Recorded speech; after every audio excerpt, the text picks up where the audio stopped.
Welcome back to the side of the internet for anyone and everyone who is looking to build their dream life. My name is Cornelia. I'm a creative entrepreneur, a video creator and producer, as well as a small business owner based here in Canada.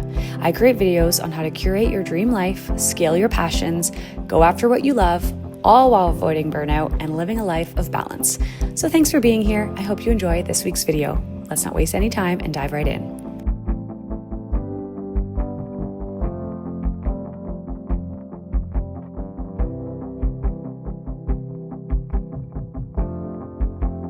I am officially declaring my 90-day YouTube challenge. By the end of 2025, my goal is to be monetized. Who is with me? Okay, so the reason why I'm making this video is because I have been at YouTube for about 5 years, on and off, but I would say the last 2 years I've been very consistent with it. And I'm done. I am done with YouTube running ads on my videos, and I am not making any money from it. I'm done with these platforms that encourage you to create and have so much fun with it, which I love doing, don't get me wrong, but they're taking so much money from us creators, and we are not benefiting from it in the way that we should be. So as of today, I'm officially announcing my 90-day YouTube challenge, and my goal is to be monetized by the end of 2025 because I've worked very hard to be here. And in today's video, I'm going to share with you 5 ways on how not to get monetized. Now, I know everybody makes videos on how to get monetized, which are super helpful. I watch them all the time, and I've learned so much over the years. And as somebody who has been doing YouTube for 5 years, I have learned a lot of tricks along the way, and I have seen a lot more growth in the last 2 years out of all 5. So I'm going to break down some mistakes that I made in the beginning that I have seen really enhance my channel since making these changes. So taking a little bit of a different stab on this style of video, but I think it's really important to share these kind of perspectives as a creator that has been working hard and has seen a lot of growth, but is not yet monetized. I can tell you some things that are trial and error of what I know doesn't work. And if you're looking for videos that are only going to tell you how to get monetized, go watch those, totally understand. But I think it's important to know what isn't going to get you monetized so that you can learn from my mistakes. All right, let's not waste any time and dive right into the video.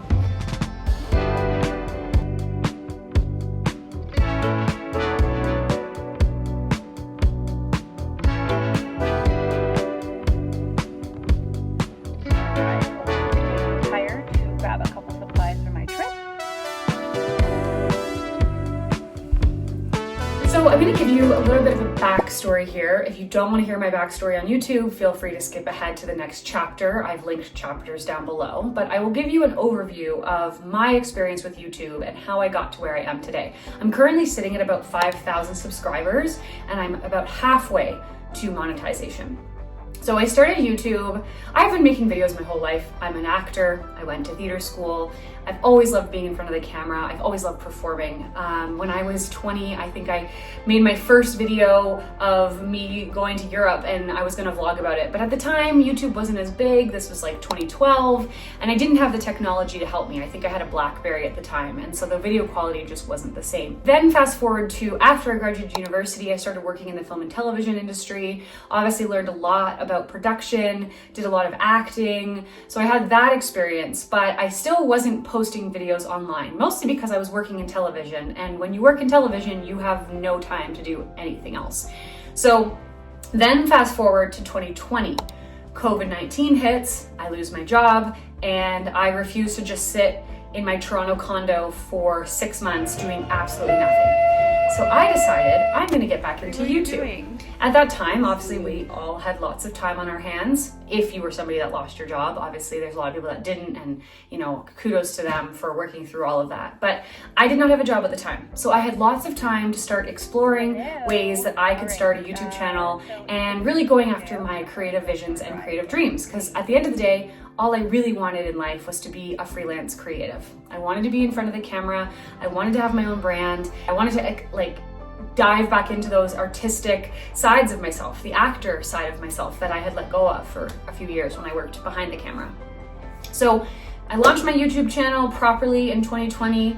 I headed out east to Nova Scotia. At that point, I documented my whole driving from Toronto to Nova Scotia. Now, the reason why I went out east, not because I was trying to break rules, but because that's where my family lives, and I went to go live on their farm for the summer because there was no people there, and I would much rather be outside in the middle of nowhere than stuck in a tiny apartment in downtown Toronto. So I documented that journey. I filmed that summer. I started regularly making YouTube videos. I did a lot more travel content, lifestyle, adventure content at that time, because obviously I was traveling a lot more, and it was really fun. It was great. I really enjoyed making them. Looking back, I definitely see what I would have done differently, but I did like that style of content. Then we hit into 2021. I went back to working in television. I was working on Star Trek, and so my life was crazy busy again. So I was still making YouTube videos, but I wasn't consistently posting every week. It was, some months I'd post every week, some months I wouldn't. It depends how busy my job was at the time. At that point, I still knew I really wanted to focus on being a creator and to leave my full-time job so that I could become a YouTuber. I decided to move out west. That is when I headed west to Alberta and BC. I filmed that whole journey. I have videos of my road trip across Canada westward, and I had taken a bit of a break from YouTube at that time, and so I got back into it as I headed out west, because I was like, well, I may as well document my travels, and I don't have a job again, so I have time to focus on my videos. Really loved, again, making those travel type content videos. When I moved to Alberta, I did have a lot of time on my hands because I was still looking for work. I was new to the city. I only had my sister here. I didn't have any friends. I had just met my partner. And so I started making videos. Again, more lifestyle, more day in the life type of videos, some travel content. And then I got a job in television again. And so that summer, I slowly fell off the wagon again because I was working 60 to 70 hour weeks. That's the thing, when you work in television, you're not just working 40 hours a week, you're working like 60 minimum. So very up and down again through 2021. And then as I headed into 2022, I did change industries. I ended up working in advertising and marketing for a little bit there, had more time on my hands, so I was creating content, but I had gone through this issue where I lost my hard drive, so I had lost all my footage. It's a long story, I won't go into it, but basically I kind of just lost my wind for creating content. I was like, I just lost all of my footage from the last like 2 years. And it was like over $1,000 to fix the hard drive. And so I just kind of gave up for a little while. I was really bummed out about it. And my YouTube channel wasn't seeing a ton of growth at the time. So it's just kind of like, okay, I'm just gonna focus on Instagram and take a break from YouTube. So that brings us to 2023, which is when I would say I started to pick up YouTube again more seriously. I had more time on my hands because I wasn't working in television. I had all these ideas, I had a proper camera, I had a hard drive again, and so I was like, we're sticking to this. So then I started experimenting with different content, and it was really awesome because I experimented with more wellness stuff, still some travel and adventure. My niche was not really a niche. I feel like I was a lifestyle creator, but I did travel, I did adventure. I would take people along on my adventures, like road trips and stuff, which is like my favorite type of content to make. But I wasn't consistently traveling, so it was really hard to just be a travel YouTube page. So at that point, I was able to start to figure out, okay, where do I want to narrow in on my content? I'm a creative entrepreneur, building my own creative digital business, obviously building my name as a brand, Cornelia Audrey, like being an influencer.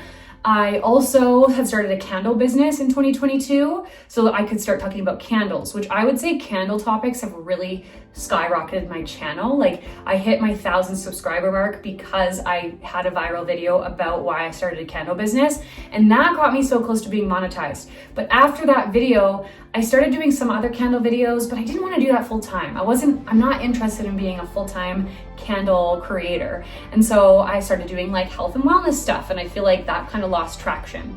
So I was in this cycle of like having these really popular videos, but they didn't really speak to me personally. And I didn't want to just do trendy content. I wanted to create something that I was really proud of and excited to talk about. So as I headed through 2023 into 2024, I was consistently posting, honestly, like once a week, maybe sometimes 3 times a month, but like typically quite consistent. I would say for the last like 1.5 to 2 years, I have been very consistent. And so as each month has gone by, I've learned a little bit more about what I actually want to talk about. I still talk about candles here and there because it is a part of being a small business owner, but I really am focusing in on being a creative entrepreneur and building a life that you're happy with, building the life of your dreams. So my whole thing now is I want to share with others how I live my best life and how I curate my dream life while doing what I love. So being a creative entrepreneur, being a full-time producer, an actor, running a small business, how I do all of those things, but still stay well and happy and don't burn out. So my channel has basically gone from like lifestyle travel creator to a type of channel that is for the dreamers and the doers and people that want to curate their dream lives and do what they love. So that is my current scenario of YouTube. So that's my backstory in a nutshell. I know it's a little bit long, but I thought I should give you that information before we move forward. So now I'm gonna jump into the 5 tips that I would not do if you wanna grow on YouTube. Point number 1, and if you watched that last bit of the video, you probably noticed a theme, but it's about consistency. If you wanna grow on YouTube, you have to be consistent. Honestly, it's so important. And I'm not even talking about releasing on the same day every week. I'm literally just talking about like uploading consistently. My first few years, as you heard in my spiel that I just gave about my history, I went up and down and up and down. 2020 to 2022, 2023 were very inconsistent because it wasn't my number 1 priority. I had a full-time busy job. I had, my whole life was uprooted. I moved across the country. I left jobs. I started a new job. I had to make new friends in a new city. I started a relationship. I was doing a lot more for myself personally at that time in my life. And then obviously working 60-hour weeks, I wasn't able to get YouTube videos out consistently. I honestly don't think I had the tools to stay consistent on a weekly basis.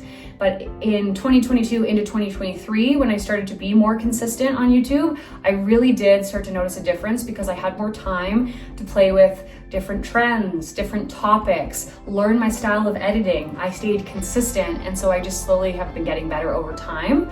But when you're up and down so much, I feel like you lose the groove, and I think keeping that groove is so important on YouTube.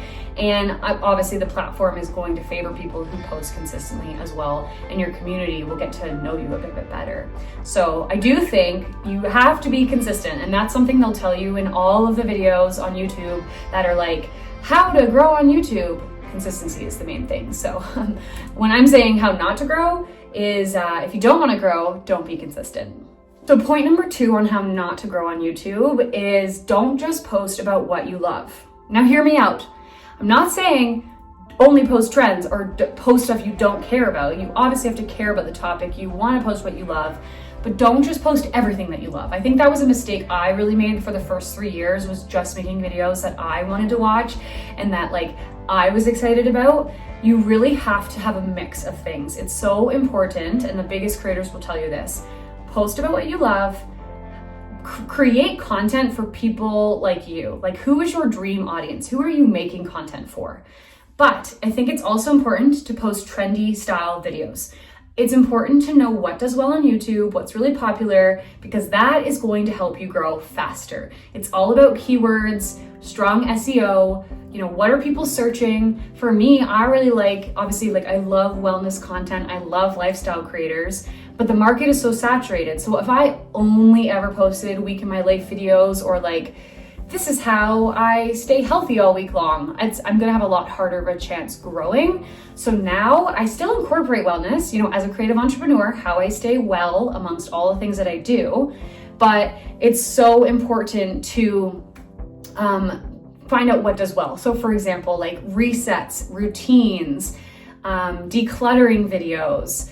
Day in the life, week in life videos do okay, but I don't think if somebody doesn't know you, they're not really gonna wanna watch them. So now, I haven't niched down per se, but I'm trying to create with my dream audience in mind.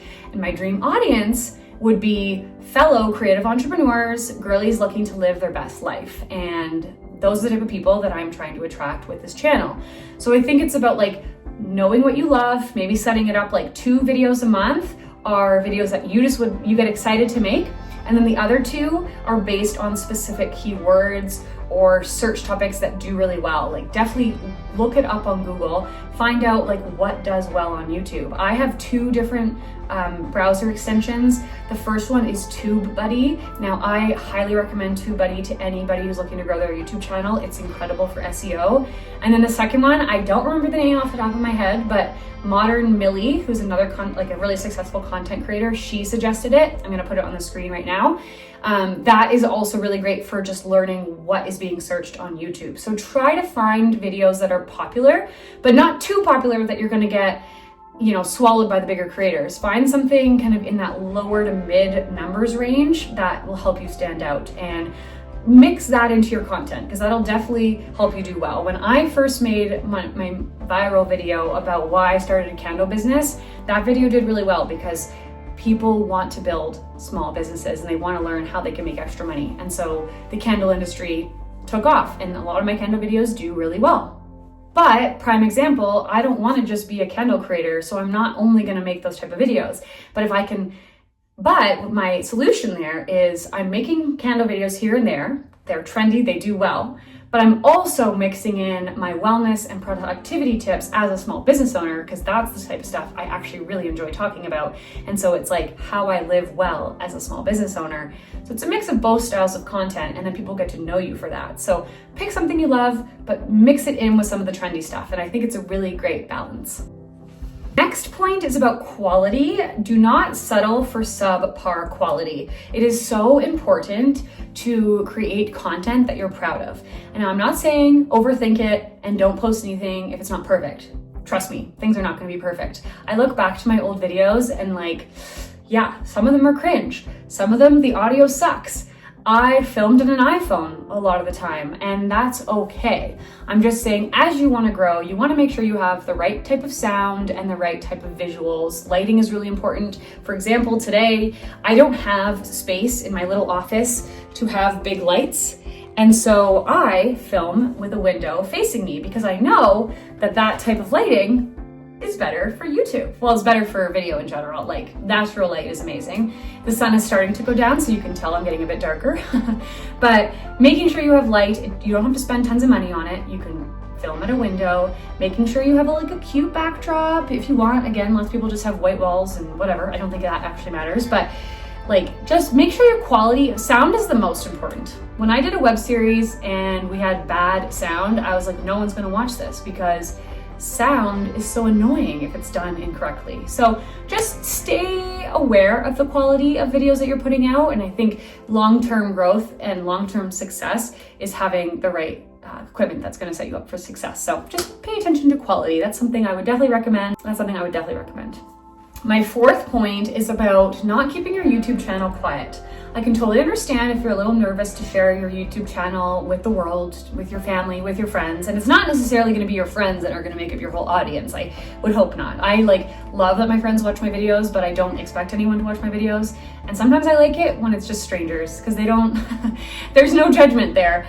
Or at least I hope not. But it's important to market yourself. Now, I have become very good at marketing myself because I've had to do it since I was 17, because I had to audition to get into theater school. So I had to show the world that I was talented enough to get in somewhere. And then obviously auditioning as an actor, you're constantly putting yourself out there. And so it's really important to share what you're doing. So on Instagram, on TikTok, on Facebook, post about your videos. You don't have to post them every day. Maybe it's once a week, maybe it's once every 2 weeks, but share a thumbnail or talk to the camera and say, hey everybody, I posted a YouTube video this week. You should go and watch it. Marketing 101 is making sure people are aware of what you're doing and giving people call to action. So if you are posting your Instagram story, maybe you're posting a snippet from your video and you have a link to that video, or, I'll post my videos on Facebook so that, my aunts and my uncles who maybe watch my Facebook, they can go watch it if they want. Or now I've started posting on LinkedIn a lot more. You really do have to promote it at the beginning so that people at least head in that direction, which will help get your views up. So try not to be shy. Definitely try your best to promote yourself and let people know that you're creating content, because at the end of the day, the only way people are going to find you is if you are vocal about it. And the fifth and final point on how not to grow on YouTube is giving up. Go give up. If you don't want to grow, give up. But I would suggest not giving up. If this is something really important to you, you just can't give up. Now, I read something recently that stated only 3% of YouTube channels actually get monetized. 3%. I heard that and I was like, okay, wow, I thought it was a lot easier than that. I don't know if that number is true, but whatever. If it is, that's crazy and it kind of is discouraging, but then I'm also like, well, just reason to keep going. I feel like I watch so many people that have gotten monetized in a year's time, and that is definitely hard to see, especially as somebody who wants to be doing this full time. But my whole theory in life is just never to give up, and it's always worked for me before. I wanted to work in film and television. I ended up working in film and television. I wanted to move out west. I ended up moving out west. I wanted to buy a Jeep. I ended up buying a Jeep.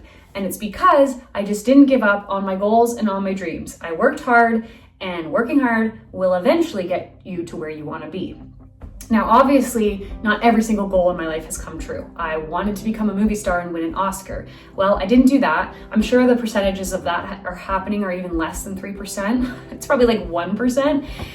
But mind you, I didn't necessarily work in that direction in the way that I should have. If I wanted to move to Hollywood and win an Oscar, I should have moved to California when I was 18 years old, and I didn't. So I have to say, like, it's not always going to happen if you're not putting in the exact type of effort that needs to happen. But if you want to become an influencer, a YouTuber, if you want to become a doctor or a lawyer, like, you have to put in the work to get there. And so my biggest thing, like, yeah, I've been doing YouTube for 5 years, and maybe you don't take what I say seriously because I'm not monetized yet, but I've seen what's worked and what doesn't work. And I just believe that if you keep going and you keep putting yourself out there and you try different things, eventually something's gonna stick. And so that's this whole point of me doing this 90-day YouTube channel, is me showcasing to the world, like, hey, I'm serious about this. I'm gonna keep posting every single week for the next 90 days, sometimes twice a week, trying trendy videos, trying things that I've never tried before, because I'm just not gonna give up. And look, if I'm not monetized by December 31st, I'm not gonna throw in the towel. I'm probably gonna keep doing YouTube because I really want this. Sometimes it can take 7 years. Like, one of my favorite creators, Katie Steckley, I think she said it took her like 5 to 7 years to get monetized, and now she has so many followers, and her whole career is running content and having a content creation business. So it doesn't happen overnight for everybody. Yes, it happens to some people in 6 months to a year. It's okay if you're not one of those people. I think just like keep yourself going, keep your eye on the prize, and you'll get to where you want to be. So those are my 5 tips on how not to get monetized, but more or less how I think it's possible to get monetized. I know there's a ton of videos out there on this topic, but it's really passionate. I'm really passionate about it, and I've done so much learning and so much growing over the last 5 years that I really wanted to share my insights and my learnings with all of you. Because building this community and getting to share on this platform makes me really happy, and I hope one day it is my main source of income and my main career. Obviously, I love to do a lot of different things. If you are new to this channel, check out some of my other videos. I do run a small candle business. I am a producer and an actor, but this is just part of the puzzle, and I hope that one day it's going to be the biggest piece of my puzzle, because I think for me, the biggest joy in life is having freedom to do what you want, be your own boss, and create a life that you're very happy with. Thanks for following along on my journey, and I hope to see you all next week. If you haven't hit subscribe yet, please do so I can get that much closer. So I can get that much closer to my YouTube goals coming true. Thanks, everybody. See you next week.